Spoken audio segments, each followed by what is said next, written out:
کہ اقبال نے رسول اللہ کی رمز کو آپ کے سامنے پیش کیا ہے. ہر کے رمز مصطفیٰ فہمی داس،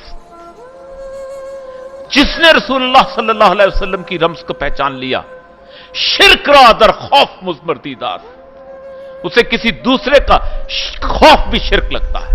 جو پٹواری سے ڈرتا ہے وہ بھی شرک کرتا ہے، جو ایس ایچ او سے ڈرتا ہے وہ بھی شرک کرتا ہے، جو چیف منسٹر سے ڈرتا ہے وہ بھی شرک کرتا ہے، جو صدر سے ڈرتا ہے وہ بھی شرک کرتا ہے، جو امریکہ سے ڈرتا ہے وہ بھی شرک کرتا ہے.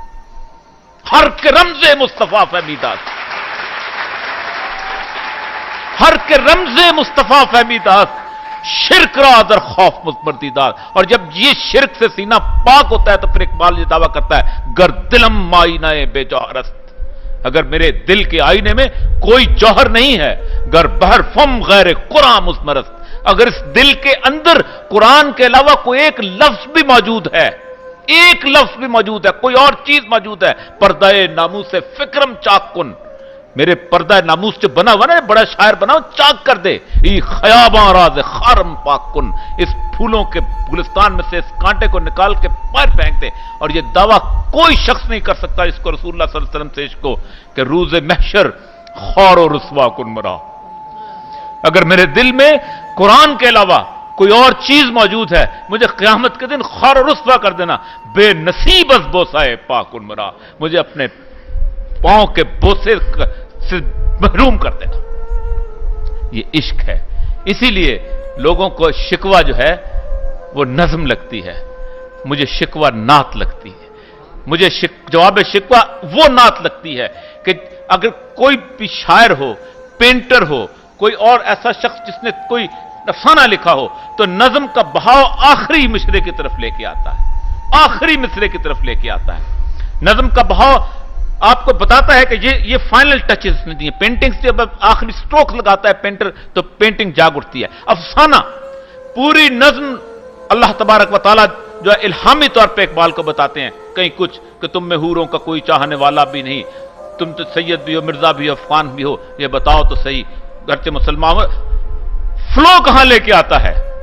قوت عشق سے ہر پست کو بالا کر دے، دہر میں اس میں محمد سے اجالا کر دے، اور کی محمد سے وفا تو نے تو ہم تیرے ہیں، یہ جہاں چیز ہے کیا لوح و قلم تیرے ہیں. دے دیں گے تمہارے ہاتھ میں قلم، لکھو اپنی تقدیر خود.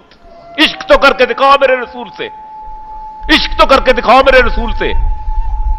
مجھے بڑی حیرت ہوتی ہے جب کوئی شخص یہ کہتا ہے کہ ہمارے درمیان لیڈرشپ نہیں ہے. وہ جس امت کے پاس دنیا کا سب سے بڑا لیڈر موجود ہو، ساتھ پوچھے کل ان کنتم تحبون اللہ فاتبعونی یحببکم اللہ. جو لوگ کہتے ہیں کہ ہم اللہ سے محبت کرنا چاہتے ہیں، انہوں نے کہا تمہاری اتباع کریں. حالت یہ ہے کہ 50 سال ہو جاتے ہیں بندہ مرتے ہوئے کہتے ہیں ہم گڑی خدا بخش سے جا کے اس کا وین لے کے چلتے ہیں.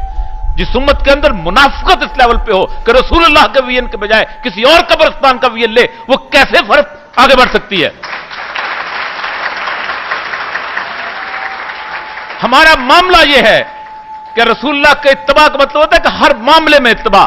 ہمارا کاروبار میں لیڈر کوئی اور ہے، ہمارا سیاست میں لیڈر کوئی اور ہے، ہمارا زندگی کے معاملات کے اندر پروفیشنز کے اندر لیڈر کوئی اور ہے، ہمارا باپ کے طور پہ امیج کوئی اور ہے. میں فلاں کی طرح کا باپ بننا چاہتا ہوں، میں بل گیٹس کی طرح کا تاجر بننا چاہتا ہوں، میں زندگی کے اندر فلاں کی طرح آگے سیاستدان بننا چاہتا ہوں. ہم کبھی رسول اللہ کو اسوہ حسنہ کے طور پہ سمجھتے ہی نہیں. اس امت کا دامن لیڈرشپ سے خالی ہے ہی نہیں، ہو ہی نہیں سکتا. جو لوگ 160 سال 200 سال پرانے مارکس کے وین کے اوپر انقلاب لے کے آتے ہیں اور سمجھتے ہیں کہ ہمارا لیڈرشپ کا دامن خالی نہیں، ہمارا لیڈرشپ کا دامن خالی نہیں ہے.